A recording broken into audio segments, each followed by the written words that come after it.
1,500 কোটি টাকা। নিছক কোনো ভ্রমণ বা রাজনৈতিক জনসংযোগ নয়, আরামবাগের লক্ষ লক্ষ বন্যা পীড়িত মানুষের চোখের জল মোছাতে এবার স্থায়ী সমাধান নিয়ে সরাসরি মাঠে নামলেন মুখ্যমন্ত্রী শুভেন্দু অধিকারী।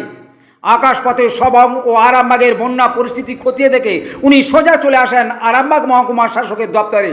পুরসুরা, আরামবাগ, গোঘাট এবং খানাকুলকে বন্যার হাত থেকে চিরতরে বাঁচাতে তৈরি হলো ঐতিহাসিক আরামবাগ মাস্টার প্ল্যান।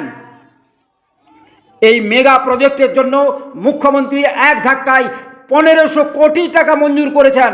আর সাফ জানিয়ে দেওয়া হয়েছে আগামী ডিসেম্বর মাস থেকেই এই মাস্টার প্ল্যানের কাজ পুরো দমে শুরু হয়ে যাবে।